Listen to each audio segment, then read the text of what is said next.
Hi, this is Mo Volans for Tuts Plus, and I'm back with another mastering tutorial.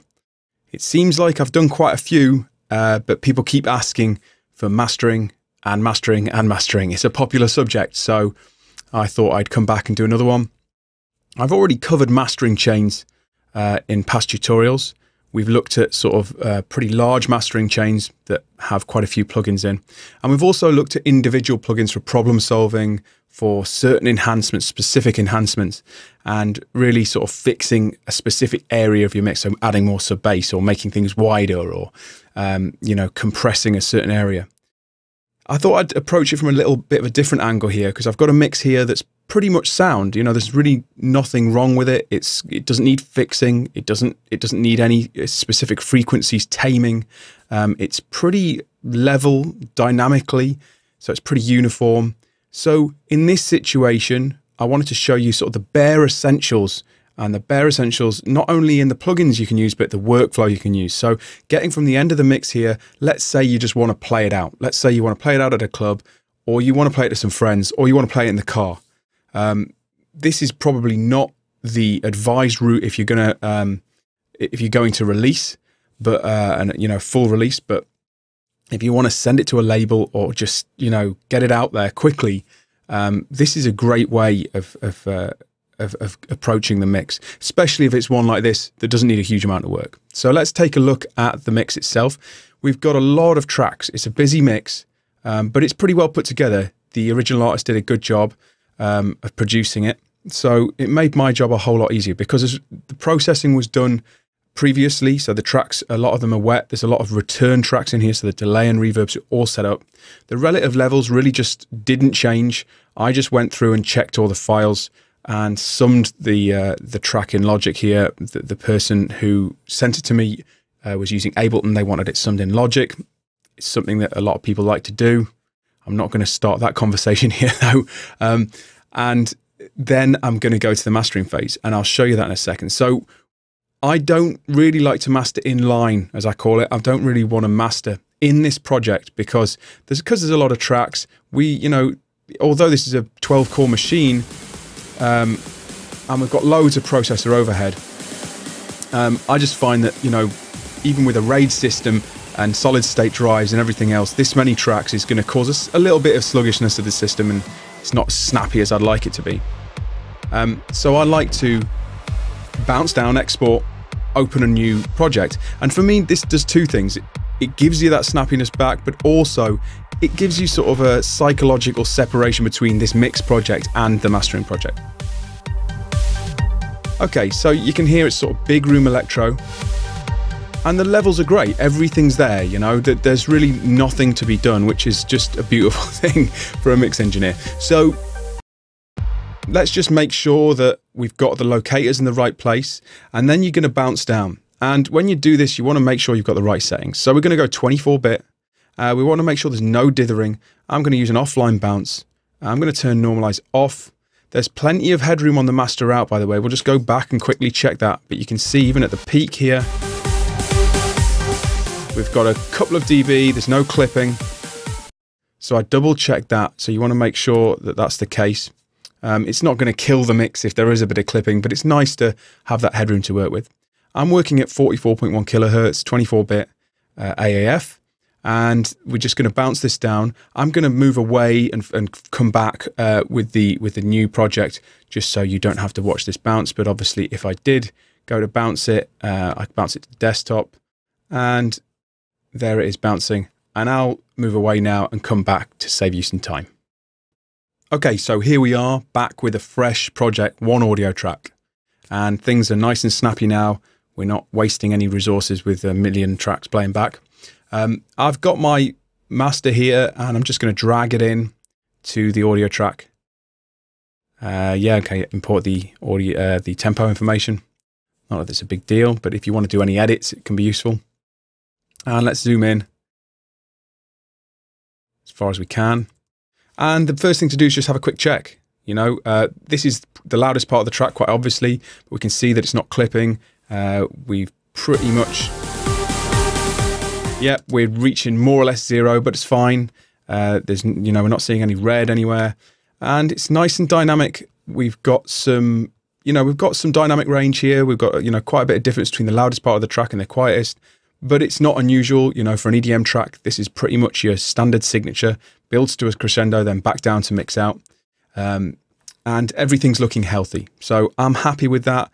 Little more headroom may be nice, but it's not essential, especially if you're mastering quickly like this. So the first thing we're going to do, and by the way, I'm going to show you literally 3 or 4 plugins here. So this is, a quick job to say the least. And don't worry too much about the plugins I'm using.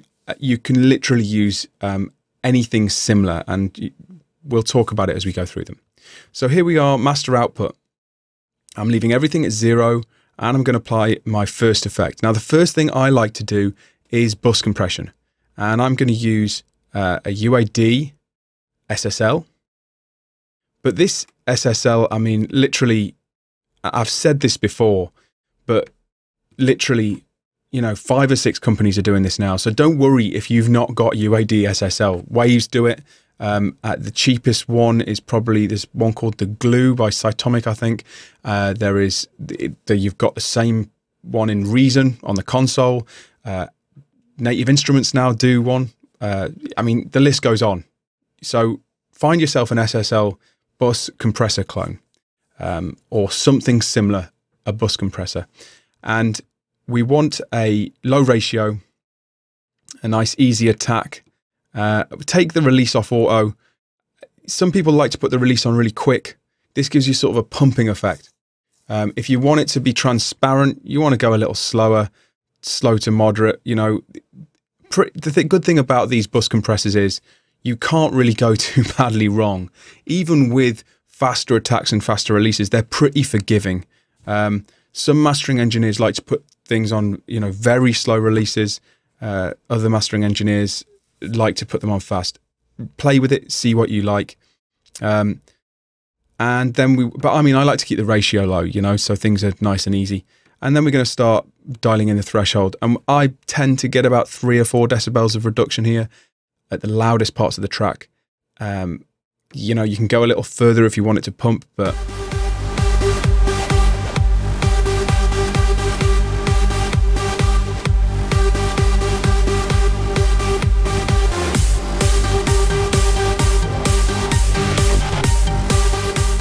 and you can see we've clawed a little bit of headroom back, even if we put this makeup down to 0 here.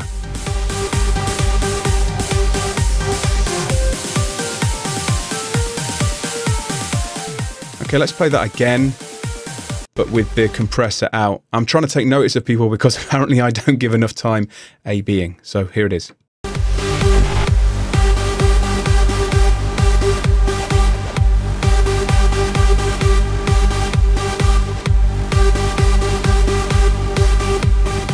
And in.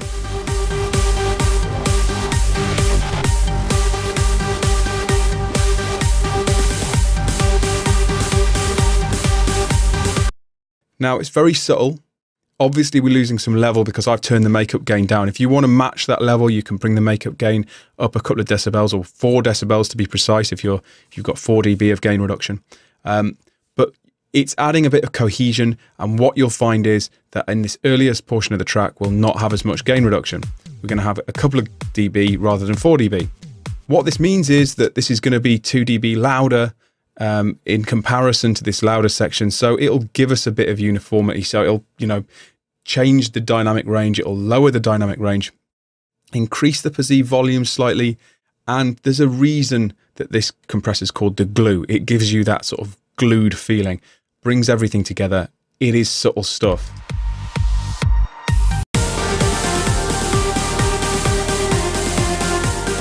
And out. And in. So that's that taken care of. It's that easy. As far as I'm concerned, they're so good, these models, that they pretty much take care of it themselves. Once you've got this, no, there's not a huge amount of settings here. Next up, we're going to go for some light EQ. And when I say light, I mean light. We don't need a huge amount of EQ here. I'm going to again go for universal audio. We'll go for a massive passive. An alternative here would be something like Native Instruments. We can go for their passive EQ, which is sort of their model of the massive passive. If you look at it, it's like sort of a modern version of it. But these are sort of standard mastering EQs. If you don't have anything like this, something like Fab Filters Pro Q would work. And you could add bands like so, and just go with nice low Q points. And the good thing about Fab Filter Pro Q is it's got an analyzer, so we can see exactly what we're doing. But we're going to go with a more sort of classic mastering EQ in the massive passive. And I'm just going to sweeten it with a bit of high end first. A little bit of air. So above 8K, you can go as high as 12 or even higher if you just want to. And I tend to sort of add a lot and then dial it down.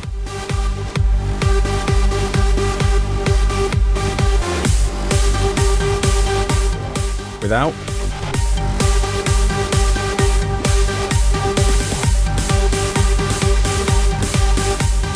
And with.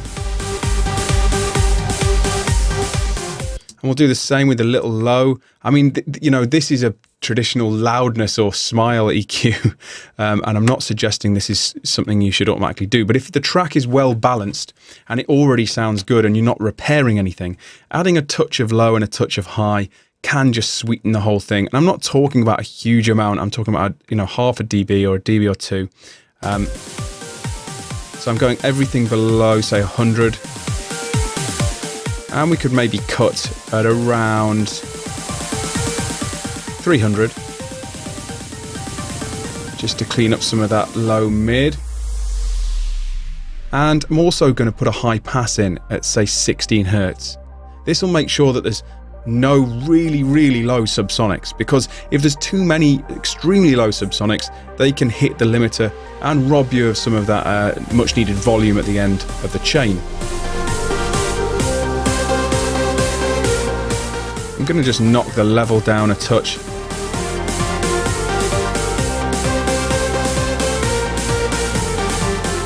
So let's have a listen to this in the loudest section, on and off. Off. On.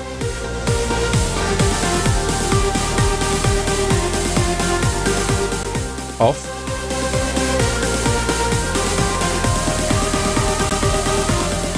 On. Okay, so very subtle, but what we're doing is building up a picture here. We're talking about 1 or 2% for each plugin, and it's just a case of light sweetening and just slight control. So it's really just a blanket treatment of control across the whole mix. And then finally, I'm just going to add a limiter. One of the current favorites is the Fab Filter Pro L, but you could use Sonox limiter, you could use a Waves L3 or L1 or L2, you could use a precision limiter from UAD. I mean, you know, Voxengo Elephant, I think, is another good one. There's plenty of them, so it's really just a case of trying them and seeing which one's best for you. I think the Pro L's good because it's very transparent. I'm going to go on transparent mode. We'll put some look ahead in to make sure that we avoid any clips, and we're going to put the ISP mode on so we can get the correct metering, and we'll go with 4 times oversampling to make sure that we're as clean as possible. If you see any overs here, you just want to keep moving the output down until they disappear.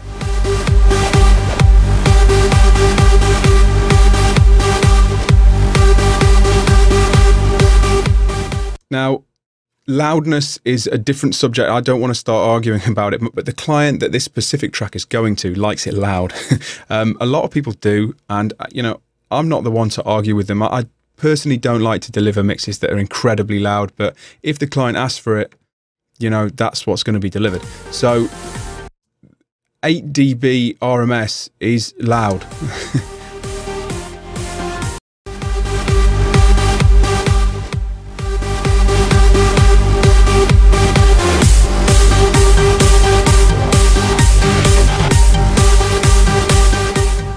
and you're looking at about 5 to 6 dB of reduction.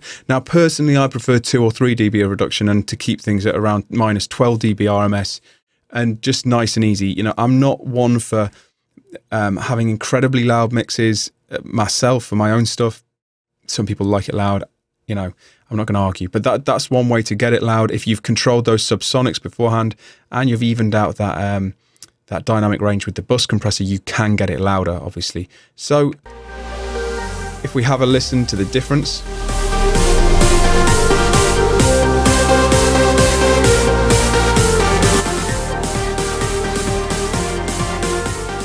There's a lot of level here.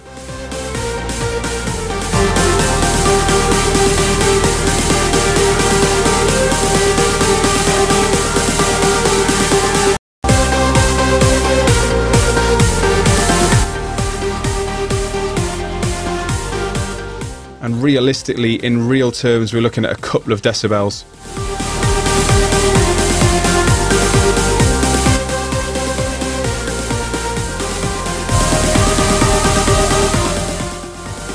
Okay, so 3 plugins, little bit of workflow, and we're at our final master. So let's turn these off.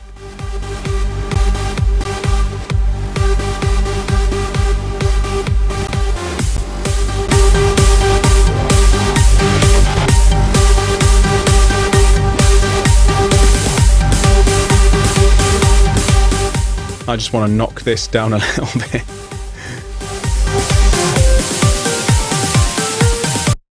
But there you go, then you would export this, and we'd actually just make sure that we're encompassing the whole track.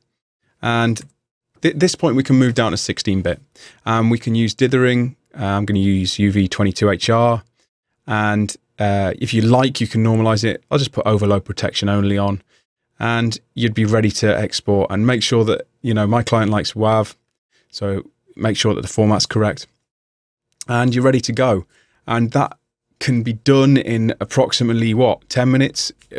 Like I say, this is not necessarily the method to use for release or a critical master, but if you want to play out at the club, if you want to give it to friends, play it in the car, like I said, this is going to work pretty well for you, and should give you, you know, a nice tidy result on a demo, as opposed to playing something that's extremely quiet or, you know, lacks some high-end sparkle or whatever. So hopefully this has helped you if you're mastering EDM quickly to play out, and just let me know in the comments if there's anything you'd like to know, or if you think I did anything terribly wrong and you do it in a completely different way. I'm all ears, and I like to hear your opinions, and I'm also open to questions if you have any. Okay, I'll see you next time. Cheers.